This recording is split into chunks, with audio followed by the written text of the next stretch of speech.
Hello, you all there. Welcome back to my another vlog. So, as I mentioned in my earlier vlog, that we were at Samalkha हम 78वां निरंकारी संत समागम attend करने आए हुए थे। आज हम सरोवर से वापस आ गए थे and it was our last day there. तो before living it was must that we go to मेला। बच्चों को हम वहाँ से टॉयज़ वॉयज़ दिला के लाए मेले से। चीनू टेंट में जाके सो गया था मम्मी लोगों के साथ, तो हम चीनी को लेके फिर लंगर करने गए। यहाँ बड़ी बड़ी स्क्रीन्स लगी होती है, तो आप यहाँ से सत्संग भी सुन सकते हैं, माता जी के विचार भी सुन के फिर लंगर करके हम लोग टेंट पे वापस आ गए थे। चीनू उठ गया था तो उसने टॉयज़ देखे और बच्चों के लिए भी हम कुछ टॉयज़ ले आए थे। So kids were very happy. Chinu ना बाकी बच्चों के एलिफेंट्स उठा के ला रहा था। He is obsessed about elephants, penguin, dolphin, तो कुछ चीज़ों का बहुत ऑब्सेशन है इसको। और वो किसी और के पास भी देखता है तो ही डजंट अंडरस्टैंड कि वो उसका है, इसका है, किसका है, वो बस उसको चाहिए होता है। तो उसने काफ़ी एलिफेंट कलेक्ट कर लिए थे वहाँ। तो जिसके थे हमने उनके लिए दूसरे टॉयज़ ला के उनको एक्सचेंज किया और चीनू के लिए एलिफेंट इकट्ठे करके हम लेके गए यहाँ से। फिर नेक्स्ट डे गुरु पूजा दिवस था, तो हम शाम तक तो नहीं रुक पा रहे थे क्योंकि हमको जल्दी जाना था वापस। मॉर्निंग में हम लोग फटाफट कैंटीन गए। कैंटीन में ये कैंटीन का नज़ारा है। सो गुरु पूजा दिवस के दिन ही सुबह माता जी की झांकी निकलती है और सभी लोग बहुत सुंदर तरीके से ना they dress up in traditional and folk attire and अपने पूरे कैंटीन को, पियाओं को सजा के रखते हैं डेकोरेट करके, so that in the hope of receiving one site of सदगुरु माता जी कि कैसे भी उनकी बस नज़र पड़ जाए हम पे। तो और हमने फिर सबके लिए नाश्ता लिया। उस दिन कूपन भी ख़त्म करने होते हैं हमने अपने, तो सबने मिलके वही यही नाश्ता किया हम लोगों ने। कुछ हमने स्नैक्स रास्ते के लिए भी पैक कर लिए, बच्चों को चाहिए होता है मंचिंग के लिए। और फिर हम कुछ प्रसाद भी ले आए यहाँ अपने साथ वालों के लिए कि वापस आने के लिए, और कुछ मैंने अपने घर भी भिजवाया प्रसाद।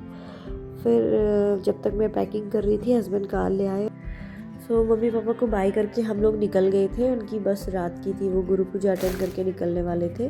तो हम लोग 11 बजे के आसपास निकल गए थे। बच्चों के लिए मैंने स्नैक्स जो पैक किए थे, चीनी ने जाते ही खाना शुरू कर दिया था क्योंकि वहाँ वो खेलने में इतनी मगन थी कि उसने कुछ खाया नहीं था। तो यहाँ वो खाने लगी। हस्बैंड को पहुँचते ही गन्ने का जूस पीना था, तो उन्होंने बाहर निकलते ही गाड़ी रोक ली कि चलो पहले फ्यूल भरा जाए अपने अंदर। फिर और बच्चों के लिए ऐसा था कि वो अब एक दूसरे का अच्छा एंटरटेनमेंट करते हैं, आपस में एंगेज रहते हैं, साथ में खेलते हैं, खाते हैं। तो हमें अपना पर्सनल टाइम मिल जाता है कि मतलब बहुत ना फोकस होके हम लोग पॉडकास्ट सुनते हुए जा रहे थे। आई वॉज आस्किंग हस्बैंड कि कैसा उनका एक्सपीरियंस रहा, as it was his first time. So he said it was really good, specially the seva part, जो मैं खुद कहती हूँ कि हमारे मिशन का सेवा पार्ट ही मुझे सबसे अच्छा भी लगता है। And if someone doesn't do much work at home na, तो at Samagam you feel like doing seva. तो he was bringing tea for everyone, helping whenever needed, गाड़ी से यहाँ वहाँ लेके जाना, everything. So this is exactly what I want to teach my kids. Habits like seva, humility and gratitude. It should start from childhood itself. और जो देख के वो सीखते हैं तो पहले तो खुद सीखना पड़ेगा हम लोगों ने, मम्मी पापा ने। तो वही हम एज अ पेरेंट सीखने की कोशिश कर रहे थे हम दोनों। After a few podcast we started discussing very meaningful things. First let me tell you what kind of podcast we listen to. हम दोनों का जो है हमारे कल्चर को समझना है, स्पेशली हमारे देवी देवताओं, जागो प्रथा, बलि प्रथा जो हमारे यहाँ चलती है, पितृदोष, उसके जो इफ़ेक्ट्स होते हैं, उनके सल्यूशन, इनके बारे में समझने का बड़ा इंटरेस्ट हम दोनों का जगह है। और इनका जानने का एक बेस्ट तरीका होता है कि आप सयानों से सीखो या कोई जानकार, but we don't have access to that. तो ये podcast are best nowadays solution for the new generation जो गांव में रह के नहीं सीख सकते हैं। तो we can listen to many podcast and with positive outlook, मतलब आप सेलेक्ट कर सकते हो कि कौन सा अप्रोच आपको सही लग रहा है उन सब में। फिर बीच में हम लोग एक क्विक लंच के लिए रुक गए थे एक रेस्टोरेंट पे, और एक new trick for the toddlers mom, बच्चों को ये नमक का डिबिया पकड़ा दो, ये पूरा टाइम इससे निकलता थोड़ा थोड़ा है, तो पूरा टाइम ये ऐसे टाइम पास में निकाल देते हैं। अब हमारा थोड़ा सा बैठ पाना आसान हो गया है जब से नमक वाली ट्रिक हमको मिली हुई है। एंड हमने अपना फेवरेट सोया चाप खाया, लंच किया। उसके बाद हम लोग और ऑब्वियसली चीनू को फ्रेश कराना बहुत ज़रूरी हो जाता है, वो हस्बैंड उसको लेके गए।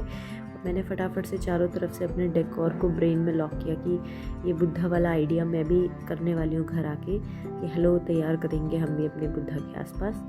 फिर इनको मैं अंदर छोड़ के बिलिंग के लिए मैं बाहर निकल गई, क्योंकि बाहर बहुत अच्छे अच्छे प्लांट्स इन्होंने लगा के रखे हुए थे। वो जो है मैंने चुराने तो नहीं थे, बट मैं इतने प्यार से, मैं सोचती हूँ कि मैं इतने प्यार से उनको घूरते रहूँ कि कोई आए और बोले कि आपको ये चाहिए कि आप ले जा लो, ले जा लो। इतने सारे तो हैं ऐसे। ये पोनीटेल पाम इनके पास था, ये वेरीगेटेड वाला स्नेक प्लांट इतना था इनके पास। फिर हम निकल पड़े तो बारिश स्टार्ट हो गई, तूफान आने लगा और हमारा पॉडकास्ट का सिलसिला भी स्टार्ट हो गया। तो वी वर डिस्कसिंग कि जो हमारे कुल होता है, हमारा डीएनए, हमारे कर्मा, हमारे ही और हमारे पितर जो एंसेस्टर होते हैं उनके कर्मा, सब के सब आपस में कनेक्टेड होते हैं। But we can't change our ancestors karma, उनने जो कर दिया कर दिया। But at least we must make sure we don't leave behind bad karma for our own kids. और हमने ये भी सुना कि अगर कोई एक भक्त के रूप में जन्म लेता है तो अपनी आगे की 21 कुलों को सुधार देता है। फिर हम ऐसे ही बातें करते घर पहुँचे तो मैंने देखा मेरी मॉन्स्टेरा पे प्रेग्नेंट है, और मैंने यहाँ पे कोई छोटू सा बोगनविला का टहनी लगाई थी, उसमें भी पत्ते आ गए थे, बट मेरा पीस लिली सूख चुका था। पीछे खेत मेरे हरे भरे हो चुके थे और ठंड स्टार्ट हो गई, तो ये नेक्स्ट डे का है। अब हम नाश्ता धूप में करने को बैठने लगे हैं, बट आगे उतनी धूप नहीं आती है और मैं अपने प्लांट्स को दो दिन तक मैं प्लांट्स ही देखते रही कि क्या टूटा है क्या नहीं टूटा है। फिर आगे उतना ठंड हो ही रही थी तो हम पीछे आ गए, पीछे बैकयार्ड पे, वहाँ बैठ के खाना खाने, खेत भी रेडी करने थे। अब विंटर सीजन की सब्जियां लगाने की तैयारी चल रही थी हमारी। और इसके बाद हस्बैंड का तो ऑफिस होता है तो ऑफिस चले गए और हमारा बेटी के ड्रामे स्टार्ट हो गए। यहाँ पे एक बार एक गलती से गिर गई थी तो इसको इतना अच्छा लगा ये अटेंशन सीकिंग टाइप का, तो ये ऐसा ही करती रही कि कैसा लग रहा है ये देखो, मैं ऐसे आई और ऐसे गिर गई। और मेरे प्लांट्स की सफाई जारी है। काफ़ी पौधे मेरे ख़राब हो चुके थे। दिन में भटकी सब्जी बनी और नेक्स्ट डे ये पहाड़ी सेल, मेरी बहन सेल कर रही थी तो मुझे सेल बनाने का मन करने लगा। फिर क्योंकि अब मुझे बाहर ही अच्छा लग रहा है, यहाँ ठंड अचानक से बढ़ चुकी है, तो मैंने पीछे ये बच्चों का प्ले एरिया जैसा सेटअप किया। यहीं मैं धूप में बैठ के अपना कुछ क्राफ्ट वगैरह कर लूँगी और बच्चों पे भी नज़र रखूँगी। जब हम वहाँ से वापस आए तो इतना सारा ना, कभी भी आप सफ़र से आते हो तो लॉन्ड्री इतनी होती है, तो 3 बार तो मशीन लगानी पड़ी और बच्चों के जूते चप्पल धुलना और घर पूरा का पूरा साफ़ सफाई मैनेज करना। तो इन सारी चीज़ों पे ही मेरा इतना ब्रेन जब ऐसा जाता है ना, बहुत सारा काम होता है, तो मैं सारे काम छोड़ के साइड बैठ जाती हूँ और कुछ तो कुछ क्राफ्ट करने लग जाती हूँ, जिससे मुझे थोड़ा सा रिलैक्स मिले। और फिर मैं धीरे धीरे सोचते रहती हूँ कि अब क्या करना है, अब क्या करना है।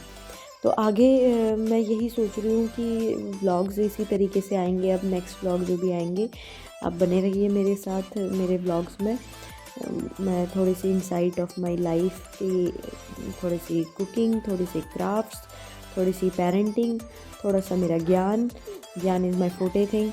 और मेरी वाइफ ड्यूटी भी स्टार्ट हो चुकी है, बच्चों की पढ़ाई भी स्टार्ट हो चुकी है, लिटिल थिंग्स अबाउट चीनू। तो यही सब चीज़ें अब मैं आगे से शेयर करूँगी। If you are interested you can join me. Thank you so much. See you in my next vlog. Bye bye.